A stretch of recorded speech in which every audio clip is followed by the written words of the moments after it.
الحمد لله رب العالمين والعاقبة للمتقين والصلاة والسلام على رسوله الكريم.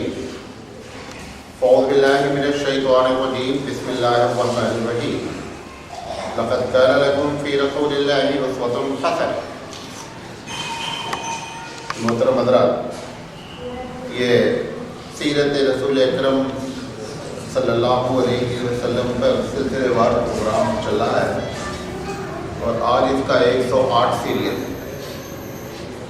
ہم گفتگو کر رہے ہیں نبی کریم صلی اللہ علیہ وسلم کی ان احادیث پر جو آپ نے قیامت سے پہلے بطور فتنہ اپنی امت کو باخبر کیا ہے تاکہ ہم اس سے اپنے آپ کو کیسے بچا سکیں. عن ابی ہریرہ رضی اللہ تعالی عنہ بینما النبی صلی اللہ علیہ وسلم یحدث. حضرت ابو ہریرہ رضی اللہ تعالیٰ عنہ فرماتے ہیں کہ نبی اکرم صلی اللہ علیہ وسلم گفتگو فرما رہے ہیں. اذا جاء اعرابی، اسی درمیان میں ایک بدو گاؤں کا عرب کھیڑ والا آیا. آتے ہی اس نے کہا فقال متی الساعة، اللہ کے رسول یہ بتائیے کہ قیامت کب ہے؟ آپ نے فرمایا قال اذا ضيعت الامانة، جب لوگ امانتوں کو ضائع کرتے ہیں تو سمجھ دو قیامت آنے والی ہے. اس نے پھر کہا کہ کیف اضاعتها، یہ امانتیں کیسے ضائع ہوں گی؟ آپ صلی اللہ علیہ وسلم نے فرمایا اذا وسد الامر الى غیر اہلہ فانتظر الساعة. آپ نے فرمایا کہ جب معاملات نااہل لوگوں کے سپرد کر دیے جائیں اب تو قیامت کا انتظار کریں. یہ بخاری کی روایت ہے. اس میں دو باتیں ہیں. ایک تو یہ کہ اللہ کے رسول صلی اللہ علیہ وسلم سے وہ بدو نے ڈائریکٹ سوال کیا کہ قیامت کب ہے. یقینی بات ہے قیامت کا علم کسی کو نہیں، اللہ کے علاوہ قیامت کے بارے میں کوئی جانتا ہی نہیں ایگزیکٹ قیامت کب ہے. یہ جو لوگ بولتے ہیں اللہ کے رسول کو سب کچھ معلوم ہے، ان کو یہ حدیث سامنے رکھنا چاہیے. ایسی 50 حدیث آتی رہتی. اللہ کے رسول صلی اللہ علیہ وسلم نے فرمایا کہ قیامت تم بارے پوچھ رہے ہو، ہم اس کی علامت تو بتا سکتے ہیں. ایک دوسری حدیث بھی ایسے ہی ہے کہ ایک دن جبریل علیہ السلام آئے. لوگ نہیں پہچان سکے یہ جبریل علیہ السلام. جبریل علیہ السلام نے بھی پوچھا اللہ کے رسول یہ بتایا قیامت کب آئے؟ تو حضور اکرم صلی اللہ علیہ وسلم نے فرمایا کہ مل مسئول عنہا بعلم من السائل، سوال کرنے والے سے جواب دینے والا زیادہ جانتا نہیں. مطلب یہ ہے نہ تم جانتے ہو نہ ہم جانتے، جتنا تم جانتے ہو اتنا ہم جانتے. آپ نے ایک بڑا ہی ٹھوس جملہ فرمایا. وہاں پر بھی پھر جبریل علیہ السلام نے سوال کیا کہ اللہ کے رسول یہ بتایا کہ پھر قیامت کی نشانیاں کیا ہیں؟ پھر آپ نے کئی نشانیاں بیان اور وہ بھی آئے گی انشاءاللہ حدیث آنے کے لیے. تو یہ بدو بھی آیا. اچھا بدو تو بڑے ہی سادہ لوگ ہوتے ہیں. وہ آئے تو انہیں اس کی تھوڑے فکر ہے کہ اللہ کے رسول بیٹھے ہیں، تھوڑی دیر بیٹھو، کیا کہتے ہیں، پھر دیکھو کیا بات ہے. وہ آیا اور ڈائریکٹ ایسے سوال شروع کر دیا کہ اللہ کے رسول بتائیے قیامت کب آئے گی. ایسے کئی واقعات ہیں بدوؤں کے کہ اللہ کے رسول صلی اللہ علیہ وسلم کے پاس آتے ہیں اور بغیر اس کے کہ اللہ کے رسول ہے آپ تو اپنی باتیں شروع کرتے ہیں. اللہ کے رسول بھی ان کے کلچر اور ان کی تہذیب کو جانتے تھے، لہٰذا کبھی ان کو ڈانٹتے وانٹتے نہیں تھے کہ تمہیں تمیز نہیں ہے، میں بیٹھا ہوں لوگوں سے بات کر رہا ہوں، بیچ میں تم آ کر کے ٹپک دیے. ایسا کبھی ہوتا نہیں تھا. بہرحال تو اللہ کے رسول نے قیامت کے بارے میں نہیں بتایا، بلکہ آپ نے فرمایا کہ جب امانتیں ضائع ہوں تو یہ بھی ایک علامت ہے قیامت کی. امانتیں ضائع ہوں کہ آپ نے خود تشریح فرما دی کہ ایسے لوگوں کو پوسٹنگ دی جائے، ایسے لوگوں کو ذمہ داری دی جائے جو اس کے قابل نہیں ہیں. اب اس میں آپ دیکھیں یہ سیاسی لحاظ سے بھی ہے. ملا علی قاری اور ادریس قادری رحمۃ اللہ علیہ نے اس کو یہ بیان کیا ہے کہ یہ حکومت اس سے مراد ہے کہ حکومتیں ایسے ہاتھوں میں چلی جائیں جو لوگ امانت دار ہی نہیں ہیں. ہمارے سامنے ہے،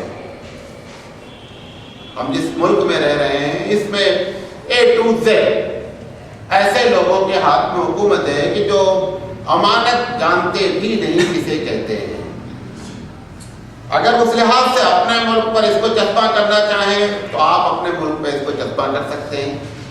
آپ نے فرمایا اگر ایسا ہو جائے تو پھر قیامت کا انتظار کرو، قیامت قریب ہے۔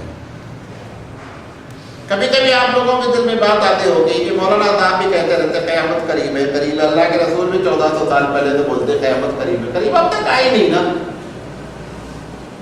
قریب کی ڈیفینیشن کیا ہے؟ جب اس دنیا کا 1000 سال گزرتا ہے تو اللہ کے نزدیک ایک دن اس کے دائرے میں گزرتا ہے۔ کتنا گزرتا ہے؟ ایک دن۔ حضور کو آئے ہوئے 1400 سال ہوئے، تو گویا کہ تقریباً 1.5 دن اللہ کے نزدیک اب تک حضور کے آنے کے بعد گزرا ہے۔ اللہ اپنے لحاظ سے کہہ رہا ہے کہ قیامت قریب ہے، ہمارے لحاظ سے نہیں کہہ رہا ہے۔ اگر 5 دن بھی پکڑا جائے تو 5000 سال ہو گئے۔ بات سمجھے؟ اس لیے ہم اپنے سے جب ناپتے ہیں تو ہم کو لگتا ہے کہ قیامت تو اللہ کے رسول نے بھی کہا کہ قیامت آنے والی اور اب تک نہیں آئی۔ تو حقیقت میں قریب کی ڈیفینیشن اب جہاں پر دنیا میں، یہاں بھی دنیا میں بھی ایسا ہے کہ کچھ علاقوں میں 6 مہینے تک کیا ہے دن ہی دن رہتا ہے۔ اگر وہ ایک دن بولتا ہے تو 6 مہینہ ہوتا ہے، وہ اپنا ایک دن بول رہا ہے آپ اس کو کہہ لے رہا 6 مہینے کی بات ہے۔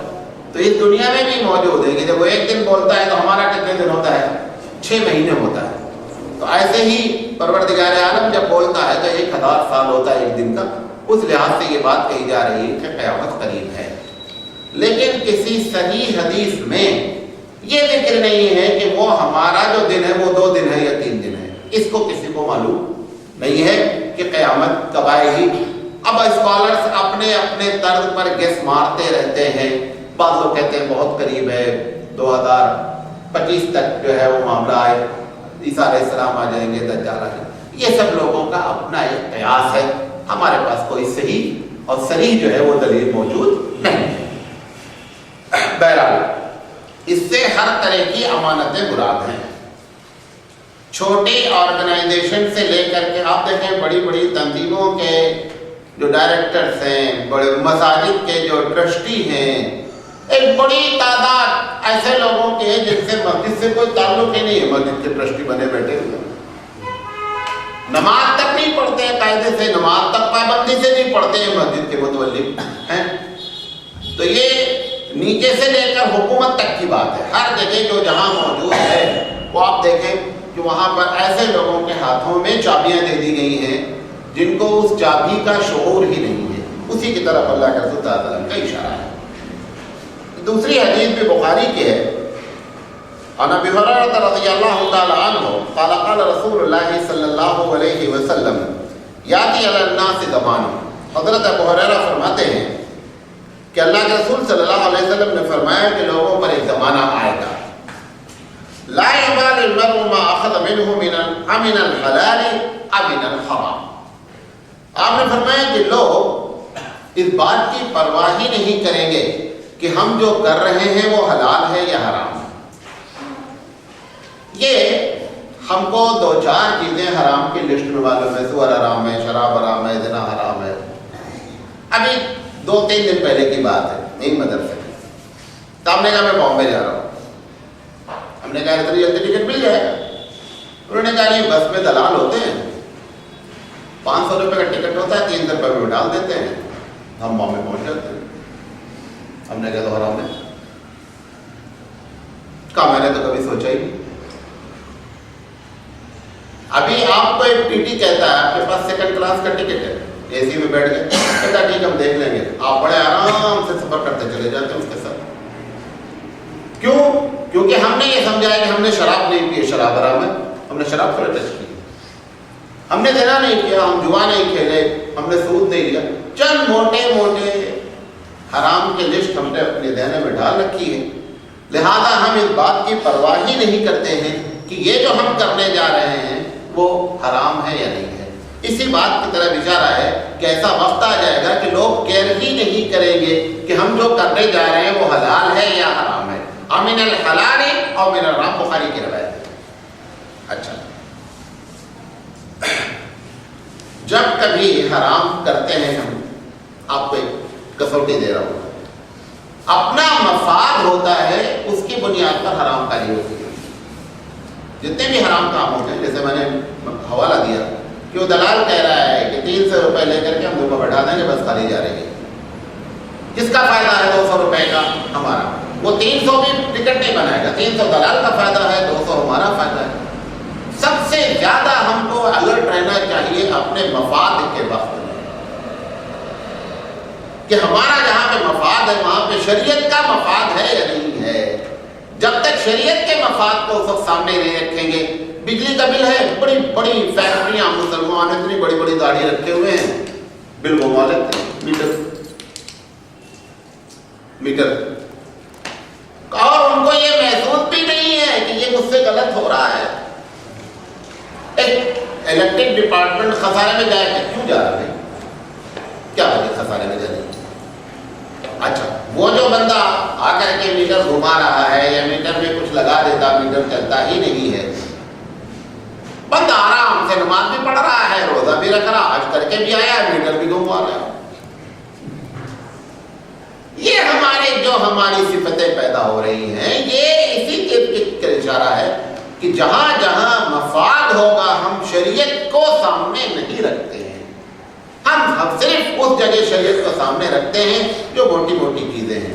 قرآن مجید کہتا ہے کہ اے ایمان والو، ایمان میں کمپلیٹ داخل، یا الذین آمنوا ادخلوا فی السلم کافہ، اے ایمان والو اسلام میں کمپلیٹ داخل ہو.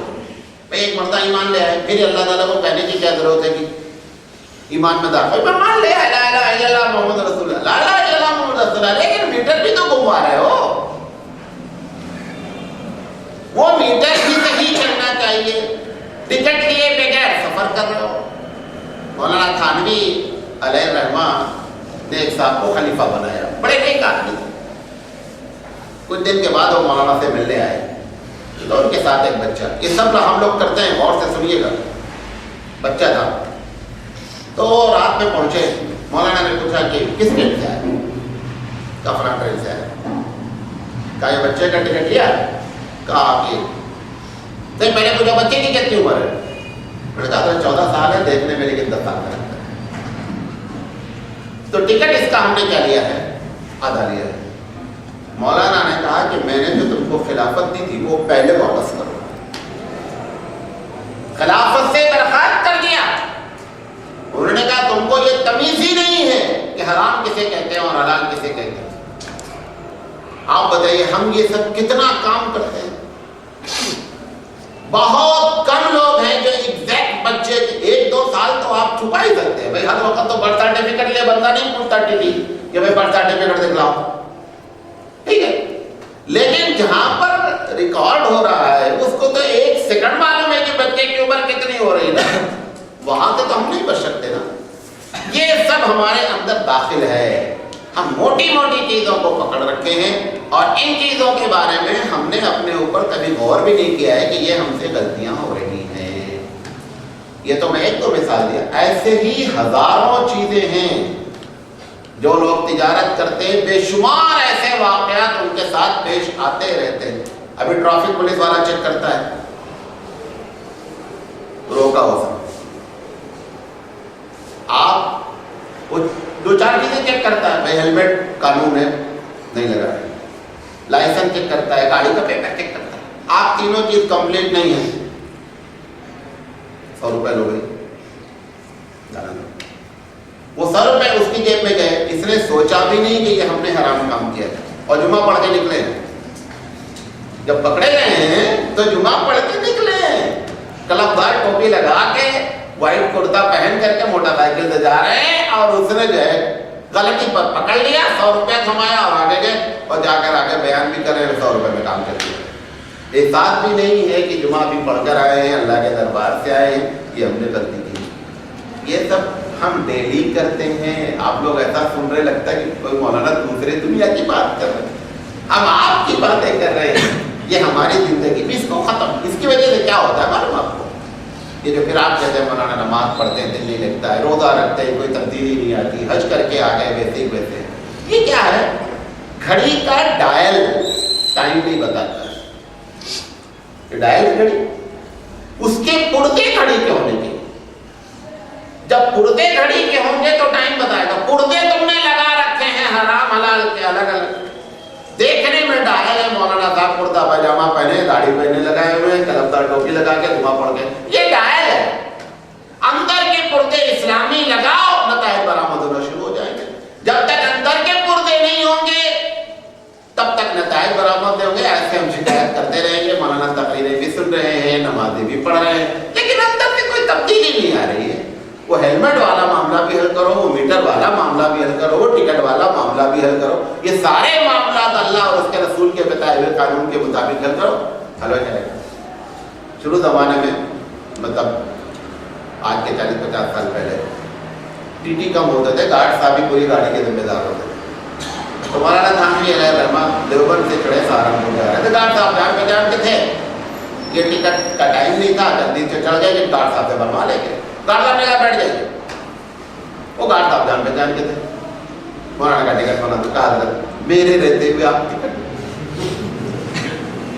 مولانا نے کہا کہ نہیں پہنی جو ہے وہ شرعی آتے تھے. کہا کیسے ممکن ہے میں آپ کا ٹکٹ بنا دوں, گاڑی ان کے باپ کی نا. مولانا نے کہا اب تقریباً 20-25 منٹ کا راستہ ہے ٹوٹل سہارنپور سے دیوبند. مولانا نے کہا کہ مجھے سہارنپور کے آگے بھی جانا ہے. کہا کوئی بات نہیں حضرت, میں آگے والے گارڈ سے کہہ دوں گا. انہوں نے کہا کہ حضرت مجھ سے گارڈ سے مجھ سے اس کو آگے جانا ہے. کہا میں اس کو آگے کہہ دوں گا. کہا میں مجھے اس کے آگے بھی جانا ہے. کہا کہاں جانا ہے؟ کہا وہاں جانا ہے. کہا اوپر جانا ہے. وہاں کس سے کہو گے؟ آخر سہارنپور آ گیا لیکن بندے نے ٹکٹ نہیں بنایا. 20-25 منٹ کا راستہ ہے وہ. مولانا کو لے جا کر اس نے گیٹ کے باہر چھوڑ دیا. اب مولانا کیا کرے, گارڈ ٹکٹ بنایا نہیں حضرت کی محبت میں, یعنی حرام کام کر رہا ہے حضرت کی محبت میں. مولانا نے کیا کیا کہ سہارنپور اتر کر کے سہارنپور سے دیوبند کا ٹکٹ لیا.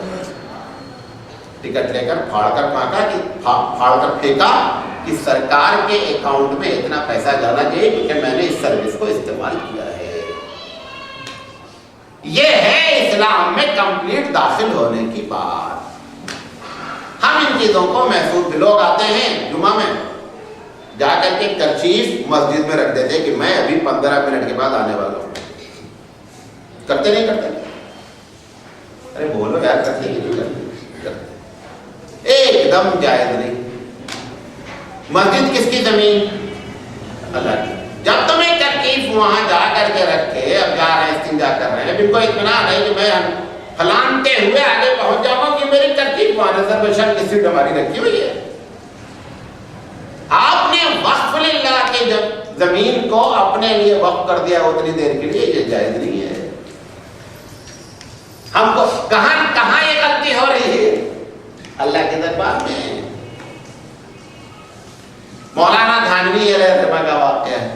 وضو کرنے گئے, ایک صاحب محبت میں ان کی مسواک مسجد کے بدلے میں مسجد کے لوٹے میں ڈال کے رکھتے ہیں کہ بھیگی رہے حضرت جب آئیں گے تو نرم رہے مسواک کر لیں گے. مولانا فارغ ہو کر کے آئے, مسواک تلاش کرو, مسواک لوٹے میں پڑی ہوئی ہے. پوچھا بھائی کس نے ڈالا؟ تو جو صاحب ڈالے تھے ان کو تو معلوم ہونا تھا نا کہ ہم نے خدمت انجام دی. کہا ہم نے ڈالا ہے. مولانا نے کہا کہ آپ کو معلوم ہے کہ یہ لوٹا مسجد کے لیے وقف تھا. یہ 15 منٹ 20 منٹ جو لوٹا تم نے وقف للاشرف کیا, اس کا ذمہ دار کون ہوگا؟ جس بندے نے لوٹا رکھا ہے یا پیسہ دیا, لوٹا خریدا گیا, یہ وقف للمسجد ہے. ہم کو استعمال کرنے کا اختیار ہے, ریزرویشن کرنے کا اختیار نہیں ہے. یہ تم نے جو ریزرویشن کیا 20 منٹ کے لیے, اگر اس درمیان میں کسی کو لوٹا نہیں ملا اور سے دیکھا لوٹا تو ہے لیکن حضرت کی مسواک پڑی, اس کا ذمہ دار قیامت میں تم ہونا, میں ذمہ دار نہیں ہوں. اس کا نام تقویٰ ہے, اس کا نام ہے اسلام میں کمپلیٹ داخل ہونے کا. بات سمجھ رہی ہے؟ اب لوگ جو حرام کرتے ہیں اس کی ایک وجہ میں نے بتائی کہ مفاد ہوتا ہے. اب بھائی جب اسے کہو گے دلال سے کہ نہیں صاحب مجھے پورا ٹکٹ چاہیے, تو 200 روپے اپنا نقصان کرنا پڑے گا نا, اور جنت ملتی ہی نہیں بغیر نقصان کی. جنت لکھی ہی جاتی ہے اس وقت جب بندہ اپنے نفس کو قربان کرتا ہے اور رب کے حکم پر کیا کرتا ہے, عمل کرتا ہے, تبھی جنت لکھی جاتی ہے. وہ ایسے ہی جنت ملتی ہے. اللہ تعالیٰ بہت بڑے بڑے اعمال سے جنت دے کوئی ضروری نہیں ہے. اس کو دیکھنا چاہتا ہے کہ اس کے دل میں میرا خوف کتنا 65 سال زندگی گزارا, اس 65 سال میں 65 منٹ بھی اس کے دل میں میرا خوف کبھی آیا ہے؟ وہی آپ کا ریکارڈ ہے اور وہی جنت میں لے بھی جائے گا. وہ جو 65 سال اپنی زندگی گزاری ہے اور منٹ گھما گھما کر کے زندگی گزاری ہے, وہ باتیں نہیں چلنے والی. اور یہ بھی بتا دے بات آپ, ایسا نہیں ہے کہ آپ جو نماز پڑھے حج کیے وہ ضائع ہو گئے, وہ اپنی جگہ ثواب ملتا رہتا ہے. یہ میٹر گھمانے کا گناہ اور نماز پڑھنے کا ثواب, جو جمعہ پڑھ کے نکلے ہیلمٹ والے کو پیسہ نہیں, دونوں گھٹایا ہے. گھٹانے کے بعد معلوم ہوتا ہے کہ کتنا بچا, اس کے لحاظ سے کیا ہوتا ہے, فیصلہ ہوتا ہے.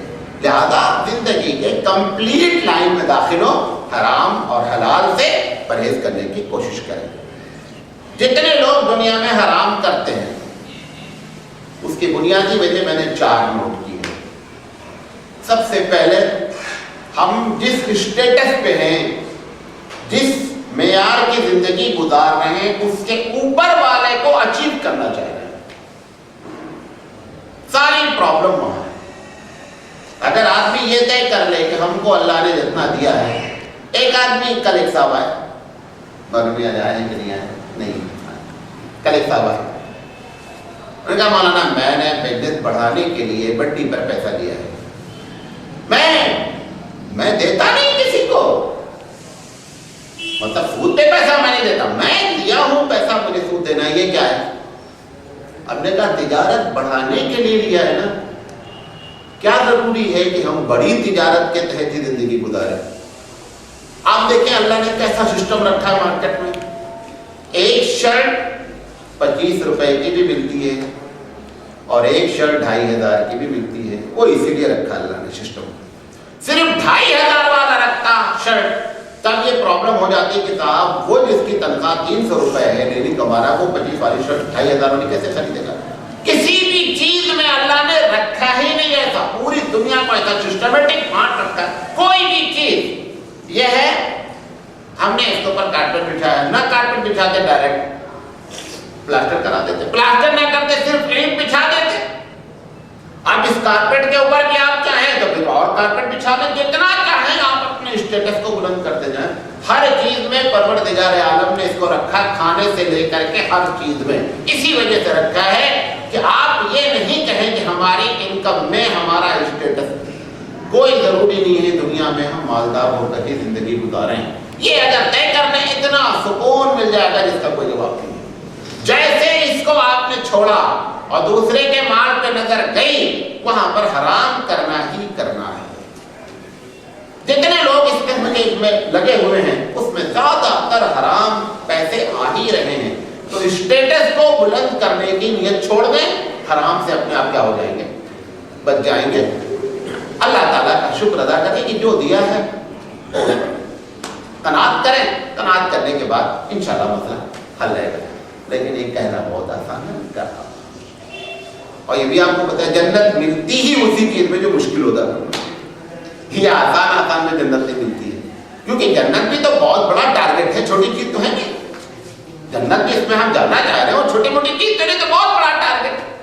کوئی دنیا کا بڑا ٹارگیٹ چھوٹی چیز سے وصول ہوتا ہی نہیں. بڑے ٹارگیٹ کے لیے بڑی قربانی دینی پڑتی ہے. تو ایک بنیادی وجہ یہ ہے. اچھا, دوسری چیز یہ ہے شو مارنا, شو آف جیسے کہتے ہیں.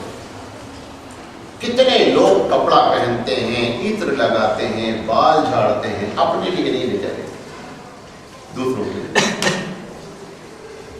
سب کچھ دوسروں کے لیے کر رہے ہیں, شو مارنے کے لیے. اچھا, اگر عطر کے بارے میں تو خاص آتا ہے, جیسے آپ عطر مار رہے ہیں, عطر مار رہے ہیں, کتابوں میں فنکشن میں جا رہے ہیں, تاکہ وہاں پہ بہت سی عورتیں بھی ہیں, لگنا بھائی صاحب فلاں صاحب آیا. اللہ کے رسول صلی اللہ علیہ وسلم فرمائے کہ ایسا آدمی جو عطر مارا ہے یہ وہاں اتنی بدبو مارے گا کہ قریب لوگ اس کے لیے ہیں. امداد اللہ مہاجر مکی علیہ الرحمہ سے پوچھا کہ آپ عطر لگاتے ہیں تو کس لیے سے لگاتے ہیں؟ حضرت فرمایا میں تو عطر اس لیے لگاتا ہوں کہ میری وجہ سے اگر میرے بدن میں کوئی بدبو ہے تو دوسرے کو تکلیف نہیں پہنچے، نمبر 1۔ نمبر 2، پروردگار عالم کو خوشبو پسند ہے، لہذا میں خوشبو لگاتا ہوں، اس نیت سے خوشبو لگاتا ہوں۔ اچھا آپ سوچے چلو یہ نیت کر لیں گے، اندر وہ رہی تو پھر وہی ہو جائے گی، کیونکہ ہمارا معاملہ رب سے ہے جو کیا ہے، علیم بذات الصدور ہے، دلوں کے بھیدوں کو جانتا ہے۔ تو یہ جو دوسری چیز ہے نا، یہ شو مارنے میں ہم پریشان ہیں، شہرت کے لیے پریشان ہیں۔ کس کے لیے پریشان ہے؟ شہرت ملنی چاہیے، لوگ کہنا۔ تو ایک مرتبہ یہی ایک صاحب آیا، کہا بولا میں جہیز بات ہوئی تو میں ایک دم ہی بولا نہیں جہیز ہوئی۔ میں بولا دیکھو ہمارے بھائی کی لڑکی ابھی شادی ہوئی، انہوں 5 لاکھ روپے دیے، لیکن میرا یہ کیا ہے؟ بھائی کی لڑکی کی شادی میں جہیز اس کو 5 لاکھ ملا ہے، میں تو کچھ آپ سے بولتا نہیں، اس سے زیادہ بول دیا، یہ اس سے زیادہ بول رہا ہے۔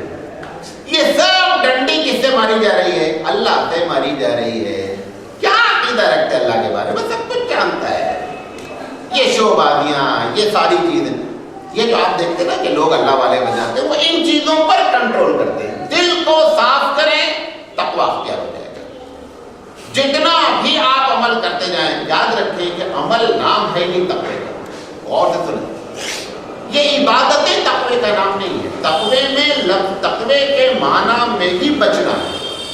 تقوی کے اصل معنی عربی میں کیا ہے؟ وقا، یقین، وقایتن کے معنی ہی ہوتے ہیں بچنے کے، عمل کرنے کے لیے۔ بندہ نماز پڑھ کے، روزہ رکھ کے، تسبیح رکھ کے سمجھ رہا ہے کہ میں بہت تقوی۔ تقوی تو ہوتا ہے پرہیزگاری سے، پرہیزگاری کریں، تقوی اختیار ہو جائے گا، نتائج پھر عبادت کے شروع ہو جائیں گے۔ لیکن اگر عبادت ایسے کرتے رہیں گے اور دل ان چیزوں سے خالی رہے گا تو حرام اور حلال سے جب تک بچا نہیں جائے گا تب تک ہمارے ہم اندر سے بدل نہیں سکتے۔ تیسری حدیث عن کعب بن عیاض رضی اللہ تعالی عنہ قال سمعت رسول اللہ صلی اللہ علیہ وسلم یقول ان لکل امت فتنۃ ففتنۃ امتی المال۔ ترمذی اور ابن حبان کی روایت ہے، صحیح روایت ہے۔ کعب بن عیاض رضی اللہ تعالیٰ عنہ کہتے ہیں اللہ کے رسول نے فرمایا ہے کہ جتنی امتیں پہلے گزری ہیں اللہ نے مختلف انداز سے اس کو آزمایا، الگ الگ قسم کے فتنے ڈالے گئے اور اس کو امت بعض لوگ اس میں گرفتار ہوئے، بعض لوگ سے بچے رہے۔ آپ نے فرمایا میری امت کا جو سب سے خطرناک فتنہ ہے وہ پیسہ ہے۔ آپ دیکھیں جتنا پیسہ اس دور میں شروع ہوا ہے اس کے پہلے نہیں تھا۔ پہلے 20,000 25,000 تنخواہ خال خال سنی جاتی تھی، اب 75,000 80,000 لاکھ 1.5 لاکھ بیکار سی بات ہے۔ مال فتنہ کیوں ہے؟ کیونکہ جب مال آتا تو چند چیزوں کو اپنے ساتھ بیگ میں لے کر آتا۔ مال آئے گا تو شرارت کریں گے، مال آئے گا تکبر کریں گے، مال آئے گا دوسروں کو ستائیں گے، ظلم کریں گے۔ کوئی بھی ظالم غریب نہیں ہوتا، ہر ظالم کیا ہوتا ہے؟ پیسہ ہی تو اس سے ظلم کرواتا ہے۔ تو آپ نے فرمایا کہ میری امت کے لیے جو سب سے بڑی آزمائش ہے وہ کس کی آزمائش ہے؟ مال کی آزمائش ہے۔ مال بہت بڑی نعمت بھی کہا اللہ تعالیٰ نے، قرآن مجید میں اس کو فضل کہا کہ اللہ کا۔ نماز جب آپ کیا کہتے ہیں مسجد سے نکلتے ہیں تو دعا مانگتے ہیں اللہم انی اسألک من فضلک۔ سب کا ایک متفقہ فیصلہ ہے، یہاں فضل سے مراد روزی ہے، مال ہے، کہ اللہ آپ نماز پڑھ چکے، اچھی حلال روزی عطا فرما۔ یہ الگ بات آج تک آپ نہ سمجھتے ہو لیکن دعا یہی کرتے ہیں۔ مطلب یہی ہے کہ دونوں چیزیں ہیں، لیکن مال شرط یہ ہے کہ ان چیزوں سے بچ کر کے رکھا جائے۔ مال آنے کے بعد انسان کے اندر یہ ساری برائیاں آتی ہیں۔ نمبر 1 مال کا فتنہ اور کیا ہے؟ جس ذریعے سے کما رہے ہیں یہ نہیں پتا ہے کہ کیسے کما رہے ہیں، حرام حلال کی تمیز نہیں ہے۔ اللہ کے رسول نے فرمایا کہ قیامت میں 5 سوال سب سے کیا جائے گا۔ لا تزولا قدم عبد، کوئی آدمی اپنے قدم ہلا نہیں سکے گا یہاں تک کہ 5 سوالوں کے جواب دے دے. اس میں سے ایک یہ ہے کہ بھئی مال لایا کہاں سے اور خرچہ کیا کہاں, اس کے بارے میں بتا دو. اب یقینی بات ہے جب 5 ہی سوال اہم ہیں, اس میں سے سب سے بڑا سوال, 5 بڑے ہی ہیں, اس میں سے ایک بڑا سوال کیا ہے کہ مال آیا کہاں سے اور مال گیا. تو مال کے فتنے سے مراد سب سے پہلا سوال یہ آیا کہاں ہے. آپ جتنے لوگوں کو مالدار دے رہے ہیں اس میں سے 70% مال آیا ہے غلط جگہ, 70%. اب تو بامبے میں باقاعدہ یہ جملہ بولتے ہیں بغیر نمبر 2 کے دھندے کے مال آتا ہی نہیں. ایک عام جملہ ہے بغیر نمبر 2 کے مال آتا ہی نہیں ہے. یقینی بات ہے جب اس امت کی آزمائش مال کے ذریعے اللہ کے رسول فرما رہے ہیں تو مال حرام طریقے سے جب آپ کوشش کریں گے تو بہت جلدی آئے گا.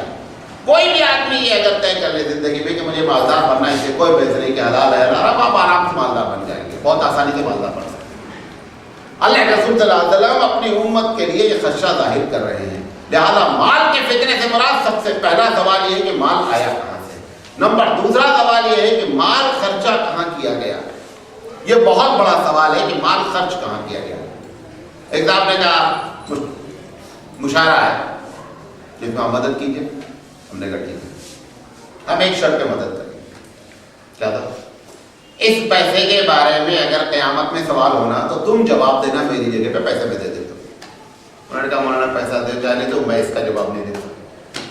ہم نے کہا مطلب آپ خود کنفیوز ہیں کہ ہمارا مال صحیح جگہ نہیں لگا. بھئی اگر آپ کو یقین ہے کہ مشاعرے میں پیسہ دینے سے کوئی پرابلم نہیں ہے تو آپ کو ذمہ داری لینے میں کیا پرابلم ہے. آپ لے لیجیے ذمہ داری. نہیں مولانا میں ذمہ دار, مثال کے طور پر آپ مسجد میں کہوں کہ میں مسجد میں 10,000 روپے دوں, آپ مجھے کہیں مولانا یہ 10,000 کے ذمہ دار آپ, اور ہم لگے ذمہ داری. ٹھیک ہے نا, ہم ذمہ دار ہیں کہ آپ نے صحیح جگہ خرچہ کیا. ہم نے جیسے ان سے کہا کہ آپ مشاعرے میں لے رہے ہیں اس پیسے کے, آپ ذمہ دار ہوں گے. انہوں نے کہا مولانا پیسہ آپ دیں اور چاہنے دیں, میں ذمہ داری نہیں لیتا. اس کا مطلب تم خود سمجھ رہے ہو کہ اس میں پیسہ لگانا کیا ہے, ناجائز ہے.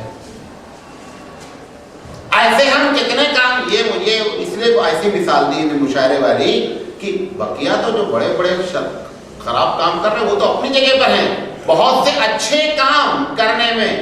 اب مثال کے طور پر میلاد النبی کا جلسہ ہونے والا ہے, عرس نکلے گا, چندے ہوں گے, جگہ جگہ بیریئر روک روک کے چندے کیے جائیں گے. چندے کے بارے میں شرعی بات سمجھ لیے, زبردستی چندہ ڈکیتی ہے.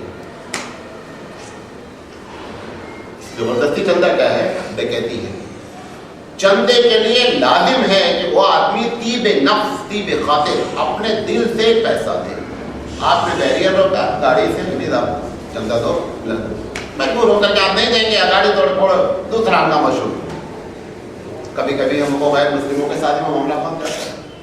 اگر وہاں پہ پھنس جاتا ہے اور فطرے کا اندیشہ ہے تو ہم لعنت سمجھ کے دے دیتے ہیں. لیکن یہ تو آپ دین کے نام پہ ہم سے وصول کر رہے ہیں. یہ تو کبھی چندہ ہوتا ہی نہیں ہے, ڈکیتی ہے, چندہ ہوتا ہی نہیں ہے. اسی لیے چندے کے سلسلے میں بھی مولانا تھانوی نے پورا اصول بیان کیا کہ جب چندہ کرنا, اب لوگ چندہ کرنے آتے ہیں آپ سے, آپ نے کہا بھائی 10 روپے لے لو, نہیں 90% مدرسے والے چندہ بڑھانے کی اپیل کریں گے آپ سے, نہیں 10 نہیں 15 دو. اور ہر مدرسے والا بولتا ہے کہ مدرسہ قرضے میں چل رہا ہے. یہ ایک کامن جملہ ہے. مدرسہ کس میں جا رہا ہے, قرضے میں جا رہا ہے, اور مدرسے کا چندہ بڑھا. وہاں تعلیم کہتے ہیں آپ جائیں اس سے بتائیں دیکھو اتنے بچے ہیں, یہ اس کا خرچ, جو وہ دے وہ لے لے, اسراف نہیں کرے. کیونکہ جو پہلی مرتبہ دے رہا ہے وہ اپنے دل سے دے رہا ہے, اپنی خوشی دے رہا ہے. اور چندے کے لیے طیب نفس ہونا ضروری ہے, دل کی رضامندی ہونا. اب جب آپ نے اصرار کیا تو ہو سکتا ہے کہ آپ کی شخصیت کو دیکھ کر چندہ دے رہا ہو, اس کا بیچارہ کچھ فائدہ نہیں کہ مولانا سراج صاحب آئے ہیں وہ اصرار کر رہے ہیں, اب کیسے منع کیا جائے. تو آپ نے مولانا سراج صاحب کو دیا, اللہ کے نام پہ تو دیا ہے, یا یہ کہ نہیں دیں گے تو مطلب کیا کہیں گے. یہ دنیا بھر کی باتیں ہو سکتی. جو پہلی مرتبہ وہ دے رہا ہے وہ دل سے دے رہا ہے, اسی میں لے اسی میں برکت ہے. تو پیسہ خرچ کہاں کیا جا رہا ہے, اور لے کہاں. آپ اس طریقے سے چندہ کر کے آپ جتنا پروگرام کر رہے ہیں وہ ایک اچھا پروگرام بھی ہو تو چندہ آنے کی وجہ سے برباد ہو گیا ہو, جس لحاظ سے چندہ لایا جا رہا ہے. اب پورے ہندوستان میں چندے ہونا شروع ہو جائیں گے. وجہ کیا ہے, وہ کمیٹی والوں کا حساب بھی کسی کو نہیں دینے کا. وہ تو ہر جہاں فتنہ ہے وہاں مال ہے, یہی مطلب ہے. جہاں کہانیاں دیکھ رہے ہیں اس کی بنیادی وجہ یہ قبروں پہ اتنی رونق ہے، چندہ بند کر دیجئے، لوگ اس سال ثواب کے نیت سے جائیں گے، جو اچھے لوگ ہوں گے وہ کیا بند ہو جائے گا جانا، لیکن وہاں پہ پیسہ ہے وہ بند کرنا چاہیے۔ کہتے دو چیزیں عیاشی اور پیسہ، اور دونوں بہت نفس کو عزیز ہیں۔ وہ 10-20 عورتیں ہیں اور آپ بیچ میں بیٹھے ہوں، کمل کھلا ہوا ہے بیچ، کتنا اچھا لگتا ہے 10-20 عورتیں باتیں کر رہے ہیں، آپ بیچ میں بیٹھے ہوئے۔ اب وہ ماحول آپ کو وہاں میسر ہو گیا قبروں میں، کیوں آدمی منع کرے گا کہ آپ یہ بند کرو؟ تو پیسہ بھی اور عیاشی بھی دونوں چیزیں جہاں ہیں، سارا معاملہ اس چیز کا ہے۔ ابھی پیسہ بند کر دیا جائے، جتنے ہمارے بزرگوں کی قبریں ہیں، اچھے لوگ نیک لوگ ایثار ثواب کے لیے سجائیں گے، بقیہ کوئی نہیں جائے گا۔ چلے یہاں سے جو ہے وہی شروع ہو جائے گا، لیکن اس پیسے نے ہر چراغی کا چراغ اب جلتا ہی نہیں ہے، سب جگہ ٹیوب لائٹ جل رہی ہے۔ چراغی کا پیسہ، تیل کا پیسہ، وہ تیل کہاں لگ رہا ہے؟ نہ تیل میں چراغ ہے، نہ چراغ ہے، کچھ نہیں، چراغی کے نام پہ پیسہ لیا جا رہا ہے۔ اچھا ہمارے لوگ بھی ماشاءاللہ دے رہے ہیں، ایک فقیر مانگے گا نہیں دیں گے، وہاں جا کے دیتے ہیں۔ بہرحال تو پیسہ فتنہ ہے، آنا کہاں یہ بھی دیکھنا ہے، جانا کہاں یہ بھی دیکھنا ہے۔ اچھا دوسری چیز، مال کے خرچ کرنے میں اسراف، یہ بھی فتنہ ہے۔ اسراف سمجھتے ہیں کسے کہتے ہیں؟ آج اسراف فرن اس کے پہلے آپ کے سامنے بات کی ہے۔ اسراف کی ڈیفینیشن اللہ کے رسول نے نہیں بیان کی، یہ اسراف ہے یہ نہیں بیان کی۔ کیوں؟ تنخواہ 5,000 سے لے کر کے 2 لاکھ تک ہو، ایک آدمی 2,500 کی شرٹ پہنتا ہے اپنی حیثیت کے مطابق، 5 لاکھ تنخواہ ٹھیک پہننا ہے۔ ایک آدمی 500 تنخواہ پانے والا 2,500 جب پہنے گا تو کیا نتیجہ نکلے گا؟ تب اسراف ہوگا۔ تو اسراف کی ڈیفینیشن کیا ہے؟ اسراف کسے کہتے ہیں؟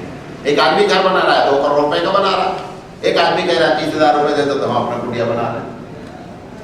اسراف میں نمبر 1، جو کام آپ کرنے جا رہے ہیں، جو کام، اس کام کے لیے قرضہ لے رہے ہیں یا نہیں؟ قرضہ لے رہے ہیں، اس کا مطلب یہ اسراف ہو رہا ہے، آپ اس سے نیچے اتر کر کام کر سکتے ہیں بغیر قرضے کے۔ 2,500 کی شرٹ لینی ہے لہذا قرضہ لینا، 500 کی شرٹ لینی ہے، یہ اسراف ہے نمبر 1۔ نمبر 2، جو کام کرنے جا رہے ہیں، فلاں دوست کے یہاں فرنیچر دیکھنے گئے تھے، اس کا فرنیچر 30,000 کا تھا لہذا 50,000 کا لے کر آئیں گے، یہ اس دوست کو بیٹ کرنا ہے، مسابقت کرنا ہے، اس کو پیچھے ڈالنا ہے کہ تمہارا 30,000۔ اس میں جو خاص کر جو خاندان کے لوگ ہوتے ہیں اسے بہت چلتا، دیورانی جیٹھانی، اب دیورانی جیٹھانی کے گھر گئی، وہاں دیکھا انہوں نے ایسا لیا، اچھا وہ آ کر کے پڑھانا شروع کیا اسے، نہیں وہ والا نہیں، وہ والا لینا ہے، اس سے اوپر جانا ہے۔ ننند بھابھی، یہ ان کے یہاں ننند کے گھر میں ایک ہوا تو بھابھی دوسرا لے گی، یہاں تک کہتے ہیں کہ جیسا وہ ہے ویسا نہیں، چاہے وہ اچھا ہی لگ رہا ہے لیکن وہ ڈیزائن نہیں لینے کا، وہ ڈیزائن نہیں لینے کا۔ میرا گھر بن رہا ہے، وہ ڈیزائنر ہے، وہ بنایا، میری بچی کہہ رہے دیکھو یہ ڈیزائن اب شہر میں کسی کا نہیں بنانے، یہ کیا ہے؟ اچھا انہوں نے مارے اس سے مجھ سے کہہ دیا، میرے سامنے تو نہیں بولے، وہ جو ڈیزائنر ہے اس نے مجھ سے کہہ دیا کہ دیکھو اس کو گھر اتنا پسند آیا، بول رہی ہے کہ وہ ایسا گھر دوسرے کا نہیں بنانا چاہیے۔ میں رہتے بہت بری چیز ہے، آپ کو کہنا چاہیے تھا کہ نہیں، کہا نہیں تو انہیں بھی نہیں معلوم، ہم نے کہا تو غلط کیا اس نے، خیر میں نے آ کر پولیس سے کہا بیٹا یہ تم نے کیسے کہا، تم کو خوش ہونا چاہیے کہ ہمارے گھر کا ڈیزائن اچھا لگا، لوگ بنوا رہے ہیں، تمہیں الٹا ہے کہ تھا ایسا ڈیزائن دوسرا نہیں ہونا چاہیے۔ یہ تو مغل بادشاہ کا تھا کہ تاج محل بن گیا تو اس کا ہاتھ کاٹ دیا کہ دوبارہ تاج محل دوسرا نہیں بننا، یہ تو عیاشی والی بات ہے۔ تو یہ سب چیزیں ہمارے اندر کیا ہوتی ہیں؟ داخل ہوتی ہے۔ تو نمبر 1 کیا بتایا؟ قرضہ لے کر کے کام کرنا اسراف ہے۔ نمبر 2 کسی کی چیز دیکھ کر کے اس کو مسابقت کرنا اسراف ہے۔ نمبر 3 لوگ کہیں بڑا اچھا ہے، اسی میں تو بنے جا رہا ہے، لوگ آ کر کے ابھی گھر بنایا ہے، آپ نے فرنیچر لیا ہے، آ کر کے بول دیں کیا بھائی کیا فرنیچر ہے، کتنا ہمارا دل خوبصورت ہے، حالانکہ کہنے کے بعد دل خوش ہوتا تو کوئی برا نہیں تھا، اچھی بات ہے، اس کے لانے سے پہلے بھی اس نیت سے لایا گیا ہے کہ لوگ کہیں اچھا ہے. ہم ایک جگہ رہتے تھے, ہم اپنی بات بتا دوسرے کیوں بتائیں, بیچلر تھے مادھوبئی میں, تو ہمارے گھر کے بغل میں 2-3 فیملی رہتی تھی. اب یہ تھا کہ کبھی کبھی وہ سالن وغیرہ بھیج دیتے تھے, تو ہمارے ساتھ 3 آدمی رہتے تھے. ہم نے کہا کہ ایک دن, وہ ہمارے آفس تھے, ہم نے کہا ایک دن ان سے کہو کہ سالن بہت اچھا ہے. انہوں نے ان کے شوہر سے کہہ دیا سالن بڑا ٹیسٹی بنا کے بھیجا آپ نے. اب ہر دوسرے دن سالن آ رہا. عورت کی تو کمزوری ہے. عورت کو اگر آپ صرف اتنا بول دیں کہ کھانا بہت اچھا بنا ہے, دیکھیے کتنا اچھا بناتی ہوں. پرابلم کیا ہوتی ہے, ہم بھی تو بخیل ہیں نا. اب گھر میں کھانا اچھا بنا ہے وہ بولو, نہیں بھی اچھا بنا ہے تو بھی ایسی جگہ پہ تو جھوٹ بولنے کی اجازت دی گئی. جھوٹ بول دو کہ بھائی تاکہ اس کے دل کو خوش رکھا جائے, لیکن ہم وہ بھی نہیں کرتے ہیں. تو اس طریقے سے نیت سے یہ کرنا کہ لوگ اچھا کہیں, تو یہ چیز اس کو شو آف کہتے ہیں. تو پہلی چیز طرزہ ہے, دوسری چیز مسابقت ہے, تیسری چیز شوبازی ہے. اسی کو آپ چاہے ریاکاری کہہ جائے. کیا کریں, ریاکاری. جب یہ چیزیں ہوتی ہیں تو اسراف ہوتا ہے, جب یہ چیزیں نہیں ہوتی تو اسراف نہیں ہوتا. تو مال کو اسراف میں خرچ کرنا. اسی طرح بخل کرنا ہے. بخل کسے کہتے ہیں, جہاں پر اللہ نے کہا خرچہ کرو وہاں نہیں کرنا, اس کا نام کیا ہے, بخل. اللہ نے کہا خرچہ کرنے کے لیے, کیا مختصر بات بیان کرتے ہیں, یہیں پہ بات ختم کریں. غور سے دنیا کا ہر آدمی, اور اگر یہاں نہیں کر رہے ہو تو بخیل ہو. مال کا فتنہ ہے. ایک چیز نوٹ کیجیے گا. نمبر 1 زکات دینا. نمبر 1 کیا ہے, زکات دینا, جس کے اوپر زکات لازم ہے. اگر زکات نہیں دے رہا ہے تو بخیل ہے. نمبر 2 آپ کے پڑوسی نے, آپ کا پڑوسی پریشان ہے 3 چیزوں کے بارے میں, کھانے کے بارے میں, کپڑے کے بارے میں, رہنے کے بارے میں, اور آپ کی جیب میں پیسہ ہے, آپ اس کی مدد نہیں کر رہے ہیں, بخیل ہیں. مال کا فتنہ آپ کو پکڑ لیا ہے. نمبر 3 جو خونی رشتے دار ہیں وہ پریشان ہیں اور آپ کی جیب میں پیسہ ہے, ان کی بھی پریشانی وہی 3.